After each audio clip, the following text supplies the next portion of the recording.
지난 시간에 우리는 데살로니가전서 2장 1절에서 7절 상반절까지 중심으로 해서 영적 지도자의 자질 네 가지를 생각했습니다.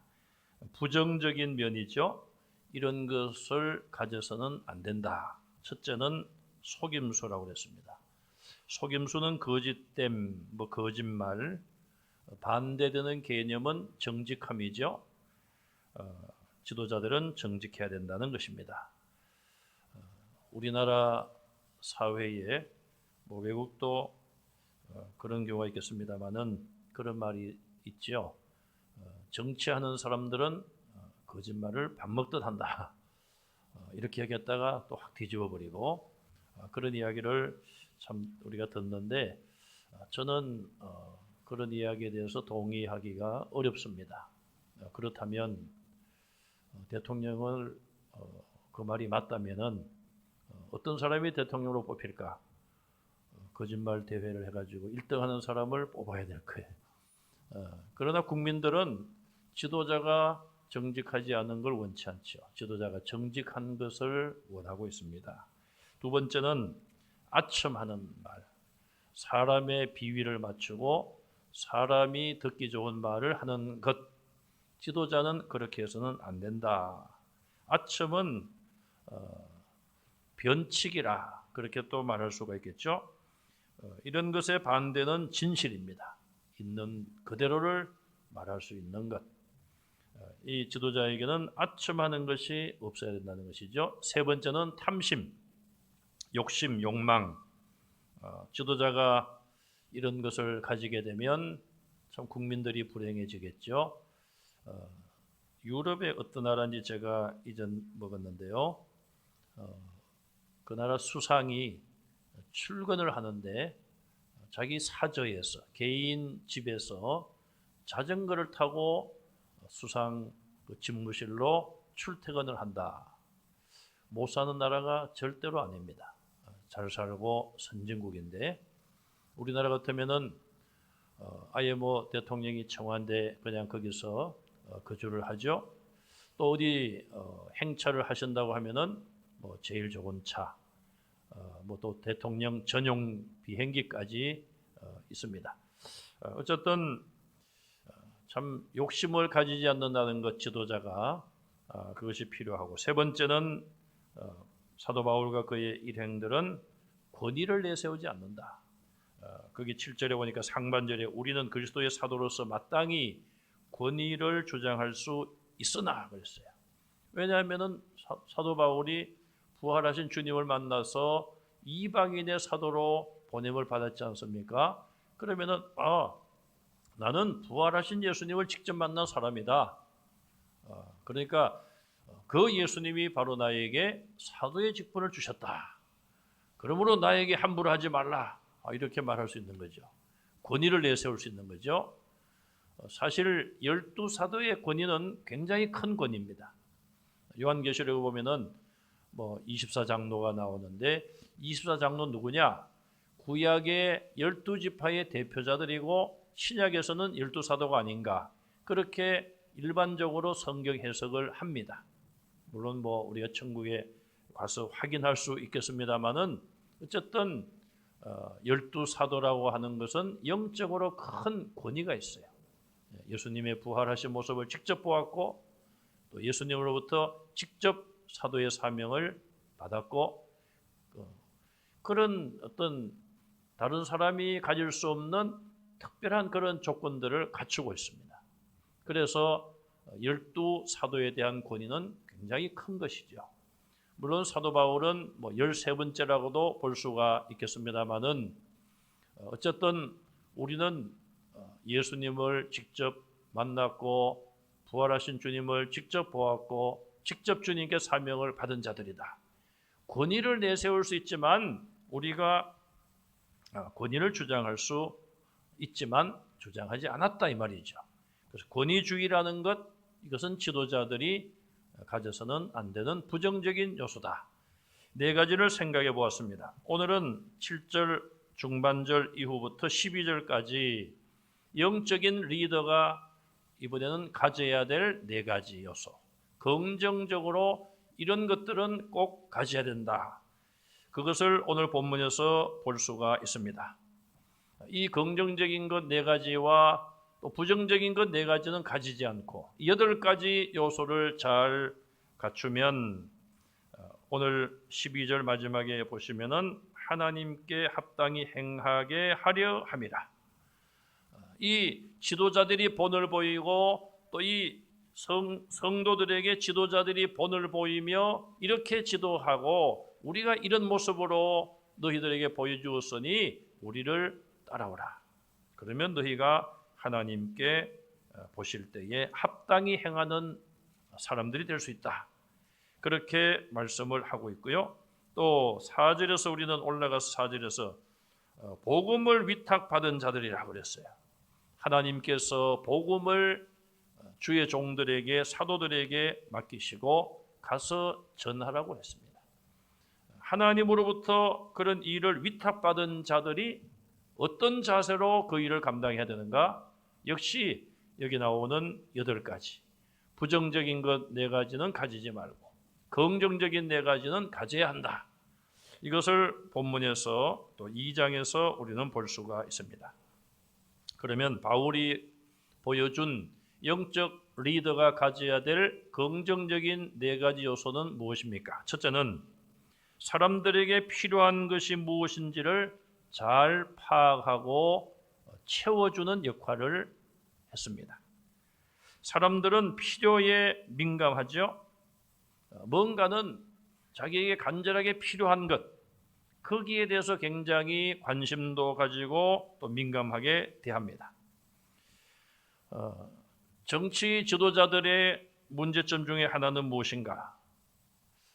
요즘은 뭐 그렇지 않을 수도 있습니다만은 세상 돌아가는 것을 잘 모른다.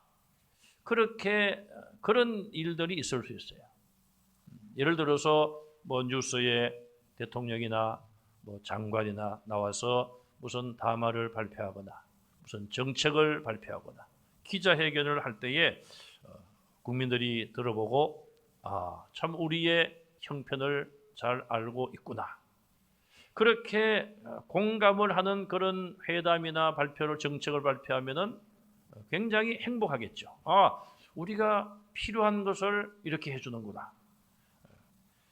연세들이 많고 가정에 아무도 안 계시고 혼자 계시는 분들 등이 가려울 때가 있죠. 손이 안 자라갑니다. 젊었을 때는 다 자라갔는데 이게 팔도 잘 안 굽고 그냥 그럴 때 어떻게 합니까? 보니까 효자손이 있더라고요. 효자손. 근데 왜 효자손이 효녀손이라고 해도 될 텐데. 저도 저희 어머님 살아계실 때 보니까 어머님 방에 가 보니까 그 효자손을 가지고 이렇게 등을 긁으시더라고요. 아무도 없을 때는 필요한 것이지요. 또 누가 옆에 있을 때는 여기서 등 좀 긁어달라고. 거기 말고 조금 왼쪽으로 좀 밑으로. 아니 그 위로. 그것도 딱 못하느냐고. 등 긁다가 싸움이 일어날지도 모릅니다만은. 자, 그 참 가려운 데를 누가 이렇게 탁 알아가지고 탁 긁어줄 때에 그러고 나면 안 가렵지 않습니까? 우리 국민들이나 공동체 안에 있는 사람들은 그런 걸 원하겠죠. 우리 지도자가 대통령이 장관이 좀 이런 부분을 좀 해주면 좋겠다. 그런 걸 딱 알아가지고 해주면은 얼마나 좋겠습니까? 그런데 옛날에 왕들이라든지 뭐 독재자들 말할 것도 없고 백성들이 국민들이 어떻게 살든 간에 별 관심도 없고 또 파악을 하지 못하여서 엉뚱한 이야기를 하고 그런 국민들이나 백성들이 공감하지 못해요. 그래서 여러분 옛날 그 드라마 같은 데 보시면 옛날에 왕이 어떻게 합니까? 왕복을 벗고 그냥 평민복으로 옷을 갈아입어요. 그리고 밤중에나 이럴 때 그냥 평민으로 변장을 하고 왕이란 것을 전혀 감추고 무술이 뛰어난 그런 호위병들 몇 사람만 딱 데리고 민간 시찰을 나갑니다. 그래서 주막 같은 데 앉아가지고 밥을 먹으면서 뭐 또 옛날이니까 뭐 막걸리를 한잔 하면서 거기 주막에 온 사람들이 이야기를 듣는 거예요. 그러면은 지금 백성들이 양식이 부족하구나, 뭐 또 전염병이 도는구나, 그런 것들을 왕이 이제 그렇게 해서 파악하는 거예요. 그런 왕들은 훌륭한 왕이죠. 위험할 수도 있고 귀찮을 수도 있는데 내가 다스리는 이 땅에 백성들이 뭐가 필요한가, 무엇이 문제가 있는가, 그걸 파악하기 위해서 그런 노력을 하는 것은 정말 훌륭한 왕이라 그렇게 볼 수가 있죠. 궁궐 안에서 왕은 뭐 풍족하고 호화로운 삶을 누리겠죠. 그러나 궁궐 밖에 백성들의 삶은 다를 수가 있는 것입니다. 권력자를 둘러싸고 있는 또 다른 권력을 누리는 자들, 사실 그들이 문제죠. 권력자의 눈과 귀를 막아버리고 모든 것을 듣기 좋은 말만 보고를 한다면 전혀 국민들의 필요를 지도자는 발견할 수가 없을 것입니다. 바울은 영적인 지도자로서 데살로니가에 가서 정말 그 성도들에게 무엇이 필요한지를 잘 알았습니다. 7절에 보니까 비유하기를 유모가 자녀를 기름같이 했다, 그렇게 말했어요. 어머니가 자기 자녀를 기를 때에 어떻습니까? 그 아기가, 내 아이가 무엇이 필요한가 알지 않습니까? 아기가 뭐 태어나서 얼마 안 돼요. 갓난아기 때라도 아기가 울면 배가 고파서 우는지, 응아를 해서 찝찝해서 우는지, 몸이 아파서 우는지, 다른 사람은 파악이 잘 안 돼도 그 아기를 기르는 엄마는 파악이 가능하다는 것이죠. 바울과 그의 일행은 이처럼 데살로니가의 성도들의 영적인 상태를 마치 엄마가 아기를 파악하듯이, 엄마가 아기에게 필요한 것을 공급하듯이 그렇게 파악하고 그들의 필요한 것을 채워주었다는 것을 본문에서 볼 수가 있습니다. 바울은 처음 예수님을 믿는 성도들을 하나님의 말씀으로 양육을 한 것이죠. 베드로 사도도 베드로전서 2장 2절에 이런 말씀을 기록했습니다. 갓난아이와 같이 순전하고 신령한 젖을 사모하라. 이는 그로 말미암아 너희로 구원에 이르도록 자라게 하려 함이라. 하나님의 말씀을 어린아이가 엄마 젖을 사모하는 것처럼 영적으로 그렇게 사모하면 너희의 믿음이 자란다는 것이죠. 결국 하나님의 말씀을 가지고 처음 믿는 성도들, 믿음이 약한 성도들을 양육한다는 것입니다. 교육자들이나 또 우리 장로님들이나 주일학교 교사들, 구역장들, 이분들은 다 영적으로 지도자 위치에 있습니다. 유모가 자기 자녀를 기르는 것과 같은 유순한 마음과 자세로 하나님께서 맡겨주신 영혼들을 위하여 그들에게 꼭 필요한 것을 공급해야 되고, 그렇게 할 때에 그들의 믿음이 자랄 수가 있습니다. 처음 예수 믿는 분들 잘 모르지 않습니까? 신앙생활이 뭔지. 우리도 처음에 다 그런 과정을 겪었어요. 먼저 앞장선 우리 성도들 다 영적인 지도자들이에요. 그분을 전도했다든지 인도한 분들, 그 귀한 영혼이 믿음이 자랄 수 있도록 필요한 것을 잘 도와주고 채워주는 그런 역할을 감당하는 우리 영적인 리더들이 다 되시기를 간절히 바랍니다. 두 번째 긍정적으로 가져야 될 요소는 사랑입니다. 사랑. 바울과 그 일행은 8절에 보니까 우리가 이같이 너희를 사모하여 성도들을 사랑하고 사모하는데, 이같이 사모한다. 앞에서는 유모가 자기 자녀를 기르는 것처럼 우리가 사랑한다. 또 이것이 뒤로 연결이 되면은 복음만 너희에게 준 것이 아니라 우리 목숨까지도 너희에게 주기를 기뻐했다. 목숨을 줬으면 죽어야 되지 않는가? 이건 강조법이죠. 우리가 데살로니가에 있으면서 성도들과 함께 지낼 때에 그들을 위해서라면 목숨까지라도 다 내어놓을 정도로, 그 정도로 성도들을 사랑했다. 그런 말을 지금 여기서 강조해서 하고 있는 것입니다. 여기 그러면 어떻게 그렇게 사랑할 수 있을까요? 언제 만난 적도 없고 처음 선교 여행을 가다가 데살로니가에 들러서 전도했을 뿐인데 어떻게 목숨까지 내놓고 성도들을 사랑할 수 있을까요? 또 왜 그렇게 사랑했을까요? 이유가 뭡니까? 8절 하반절의 이유는 단 한 가지입니다.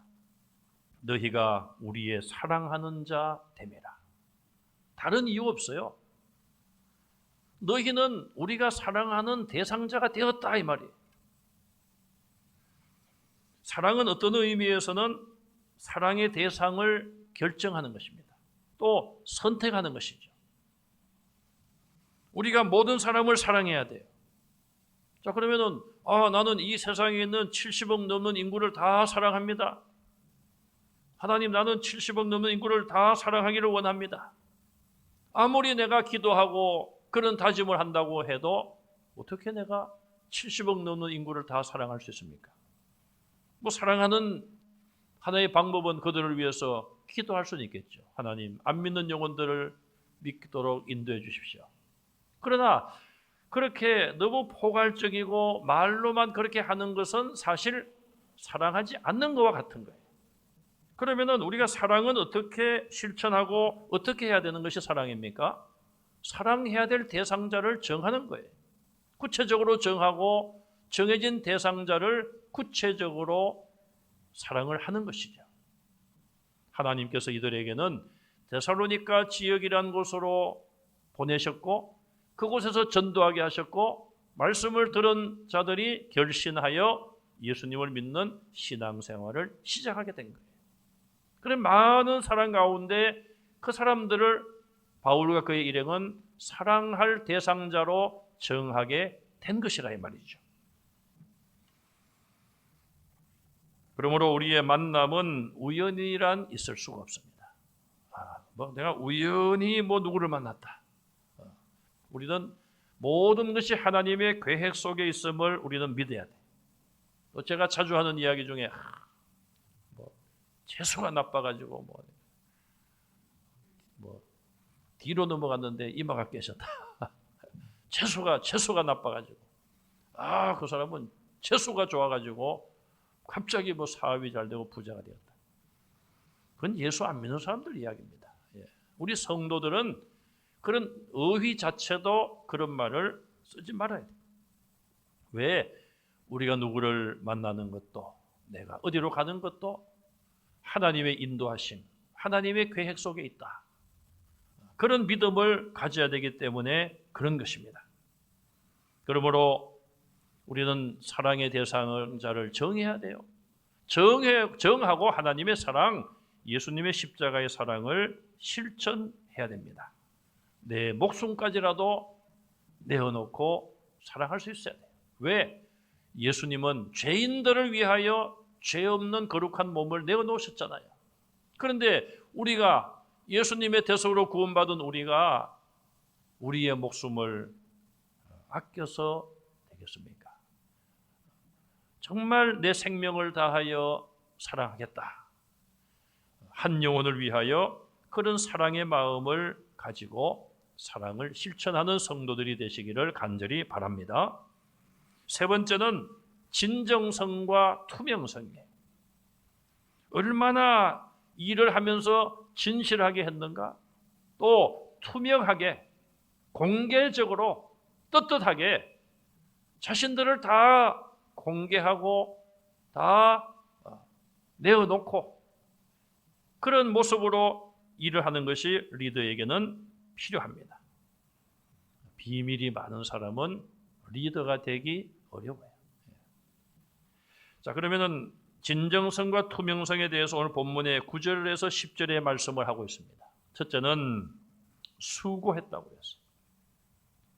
수고는 사랑할 때에 할 수 있는 것이 수고입니다. 그 사랑의 수고 그러죠? 내가 사랑하기 때문에 땀 흘려 수고하는 거예요. 열심히 한다, 그런 의미가 있습니다. 우리가 교회 와서 어떤 분이 열심히 일을 하고 있으면 아유 수고하십니다, 수고 많으십니다, 그런 이야기를 하죠. 참 좋은 인사 같아요. 제가 보기에는 이거 영어로 이거를 한번 찾아봐도 별로 없어요. 뭐 그냥 굿잡, 뭐 잘한다, 뭐 이런 정도지 수고 많으십니다. 참 이 우리 한국말이 저는 굉장히 표현이 좋다고 봐요. 뭐 영어에는 그냥 블루 하면은 뭐 파랗다 끝나는데 우리는 뭐 푸르스름하다, 멍이 들면은 뭐 푸르퉁퉁하다, 그냥 뭐 지어내면 돼요. 그냥 한국말이 얼마나 좋은지 모르겠어요. 수고한다. 자, 정말 이 수고는 진정성이 있어야 돼요. 사람들이 보는 앞에서는 뭐 일하는 척 하다가 사람들이 안 보면은 일을 안 하거나, 그건 잘못된 종업원 아닙니까? 주인이 보는 앞에서는 일하는 척 하다가 주인이 퇴근하고 나면은 그냥 일을 하지 않고 게으름을 피운다든지, 그런 수고는 진정성이 없는 거예요.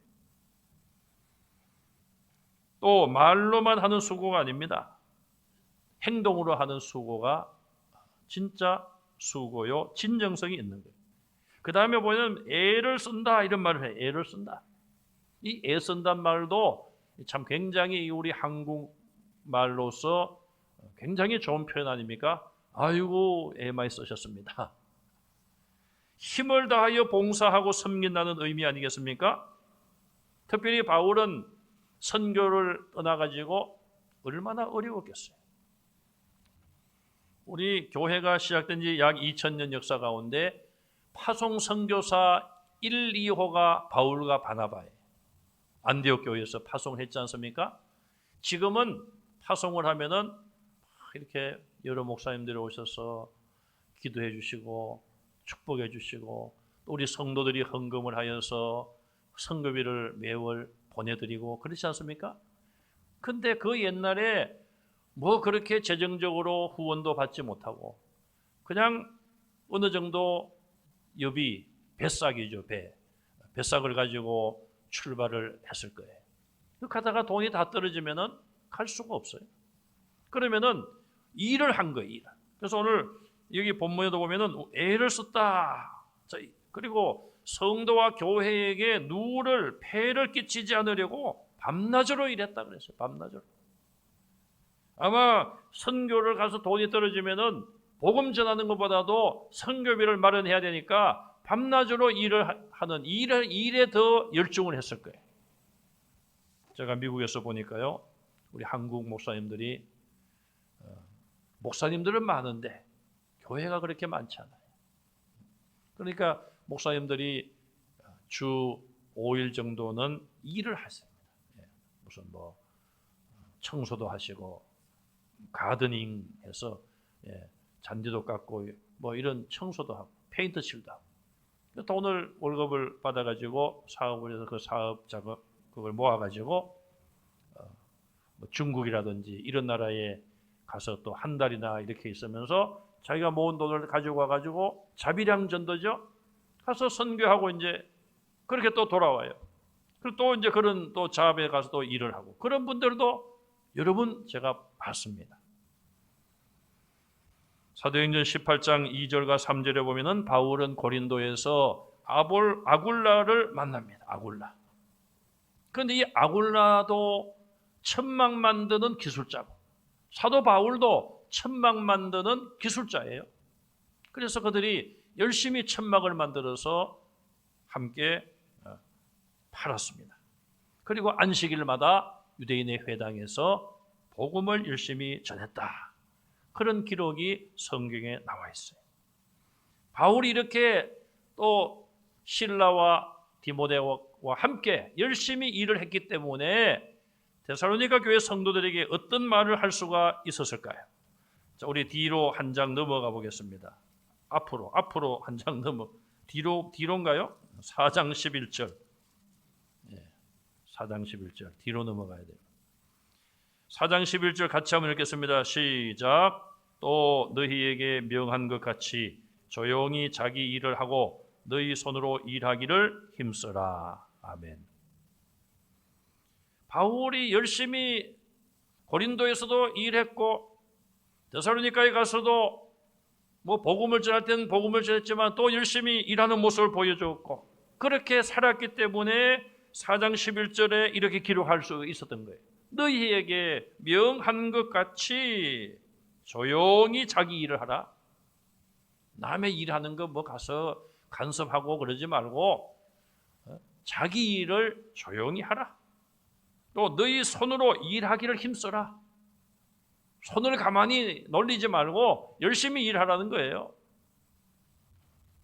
그 80년대 뭐 90년대 이럴 때까지 우리 한국 교회 좀 뭐 문제라고 하긴 좀 그렇고요. 남편이 안 믿는 그런 가정이 많이 있지 않았습니까? 부인만 교회 출석하고.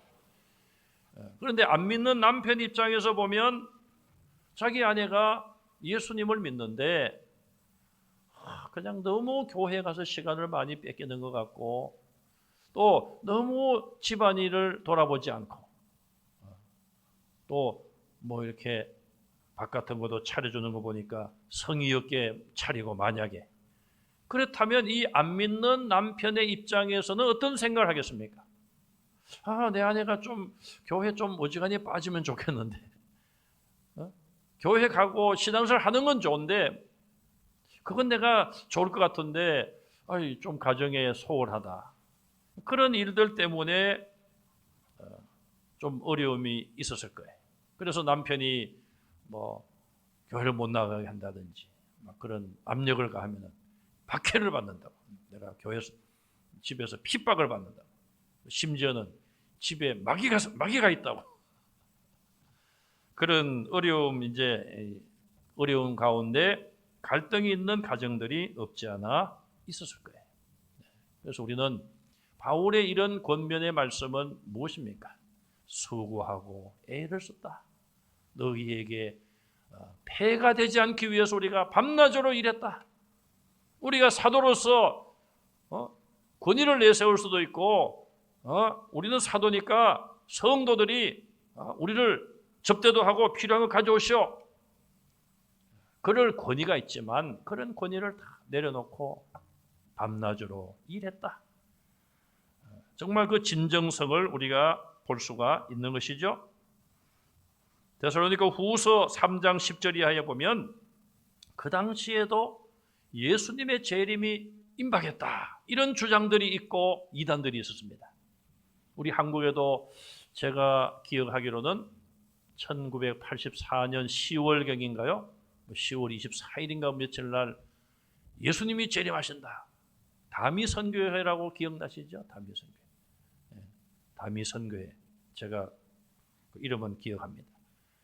그래서 그 당시에 학생들은요 학교를 안 갔습니다. 학교가 그냥 안 가요. 왜? 예수님 이제 곧 오시는데 공부해서 뭐해? 직장인들은 사표를 다 냈어요. 그리고 자기 재산 있는 거 다 팔았어요. 팔아가지고 어쩌을까요? 이단에 그거 낸 것 같아요. 예수님 오셨는데 왜 내요? 그냥 뭘 팔아요? 그냥 가만히 놔두지. 그냥 예수님 오셨는데. 그래서 한국 교회가 그때 굉장히 혼란이 한 7, 8년 됐죠 벌써.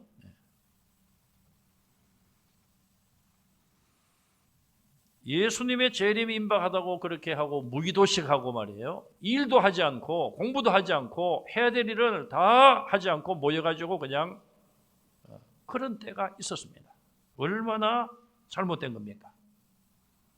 주님이 오시면 우리가 공중으로 들리어 갈 텐데 두 사람이 밭을 매다가 한 사람은 올리어 간다. 그런 말씀 나오잖아요.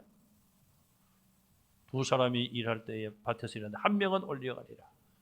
성경은 우리에게 열심히 일할 것을 말씀하고 있어요. 그 다음에 그들은 비밀이 없었습니다. 감춘 것이 없었어요. 다 드러내놓고 살려겠어요. 10절에 보면은 거룩하고 옳고 흠이 없게 행하였다고 말하고 있어요. 자기들의 모습은 거룩함을 추구했다는 거예요. 더러움 이런 것들을 멀리했다는 것입니다. 옳은 걸 추구했다. 의를 추구했다. 옳지 않은 것, 거짓된 것 멀리했다는 거예요. 흠 없이 살았다. 무흠했다. 무흠이란 말이 우리 교단의 헌법에도 나오잖아요. 장로님 자격 가운데 무흠으로 5년 이상 봉사한 분들, 뭐 그렇게 무흠이란 거예요. 흠이 없이 그 말이에요. 무슨 큰 죄가 없이 그런 뜻이. 구약 성경에 보면은 무흠한 삶을 살았던 대표적인 두 사람 꼽으라면은 첫째는 요셉이고 두 번째는 다니엘을 꼽고 싶어요. 요셉과 다니엘. 물론 뭐 그 전에도 에녹 같은 그런 또 분이 그냥 하늘로 올리워 가지고 엘리야도 마찬가지고 있겠죠. 그래도 이 세상에 살면서 오랫동안 살면서 무흠하게 살았던 사람 요셉과 다니엘. 다니엘은 굴러 들어온 돌이 박힌 돌을 몰아내고 국무총리 높은 자리에 올라갔잖아요. 얼마나 그 나라 출신 고위직들이 눈에 가시처럼 보였겠습니까? 저놈을 한번 털어가지고 좀 끌어내리자. 아무리 털어보고 아무리 잘못된 걸 뒤져보아도 흠이 없었습니다. 완전한 삶을 사는 거예요. 우리가 다 부족하지만 정말 이 바울과 실라와 디모데처럼 정말 진정성을 가지고 투명하게 나를 오픈하고 그런 삶을 살 수 있기를 바랍니다. 구역에도 보면요, 구역 예배를 돌아가면서 드리잖아요. 보통 옛날에. 그런데 어떤 가정은 절대 오픈 안 하는 가정이 없지 않아 있습니다. 오픈해야 돼요. 사람 사는 집에 성도들이 와서 기도해주고 축복해 주는데 얼마나 좋습니까? 오픈을 하는 게 좋아요. 또 여러분 가운데 어려운 문제가 부딪혔다. 교육자들에게 어려움을 내어놓고 말씀을 하셔야 돼요. 오픈하셔야 돼요. 자기 문제를. 그래야지 우리가 기도하잖아요. 어떤 분들은 오픈을 하지 않고 그러면 우리가 몰라요. 모르는데 큰일이나 작은 일이나 여러분들이 염려되는 일, 근심되는 일이 있으면은 서로 오픈을 하고 기도 요청을 하고. 비밀은요, 비밀은 어떤 비밀이 필요한 것인가? 예수님 말씀하신 것처럼 구제 같은 거 할 때 이쪽 손이 하는 걸 저쪽 손이 모르게 하라. 이거 얼마나 강조법입니까? 아니 한 사람이 손이 두 개밖에 없는데 내가 오른손으로 누굴 주는데 왼손이 모릅니까? 물론 머리가 알지만 그만큼 비밀스럽게 하라는 거예요. 자기가 했다고 내세우지 말라는 거예요. 그럴 때는 비밀이 있는 게 좋아요. 믿음의 비밀, 사랑의 비밀. 뭐 잘못된 거 말고요. 내가 누구를 정말 사랑하고 아끼고 도와주고 하는 거, 비밀스럽게 하는 게 필요하고 좋은 거예요. 그러나 그게 아니고 다른 비밀, 있어서 안 되는 비밀, 그런 것들은 없어야 돼요. 투명해야 돼요. 저도 가끔 목사님들에게 전화를 해보면요, 전화를 한번 해도 통화가 안 돼요.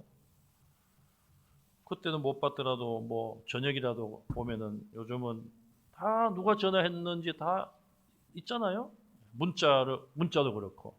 그러면은 대답이라도 해주고 해야 되잖아요.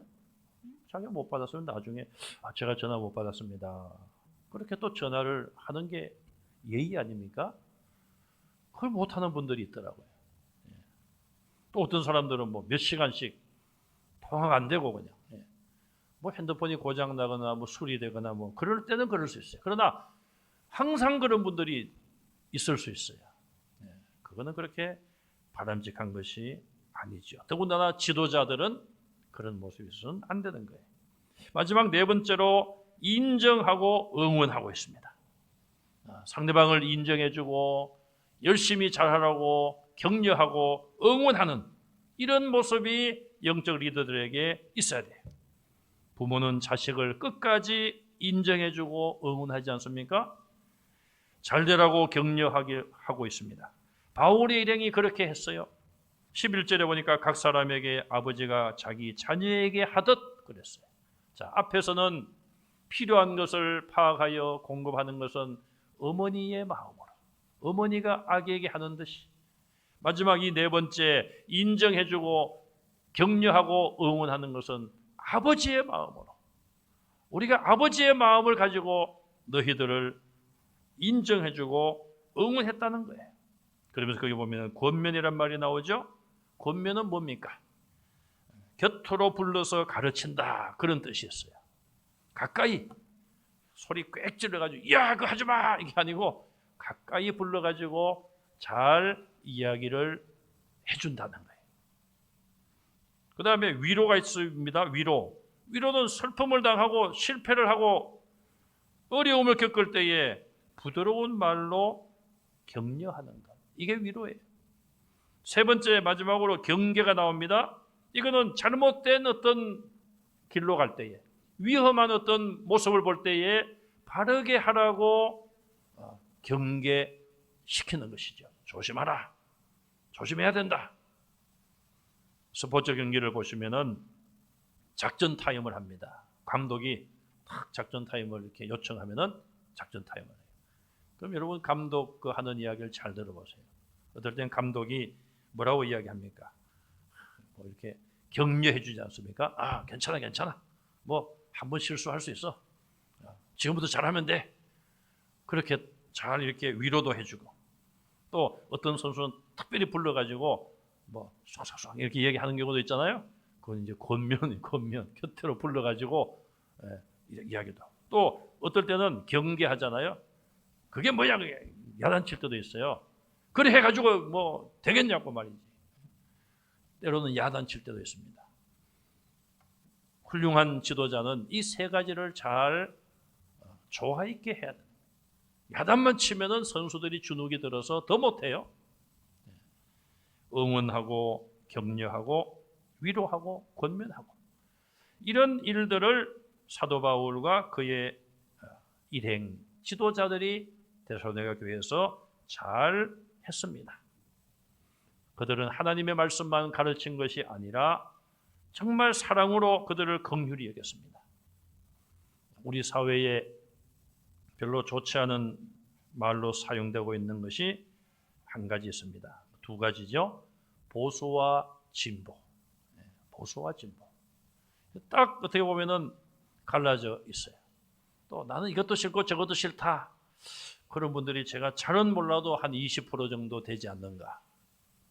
40% 보수와 진보가 갈라지고 한 20%는 중도에서 이것도 싫고 저것도 싫다. 그런 분들이 있는 것 같아요. 제가 느끼기에.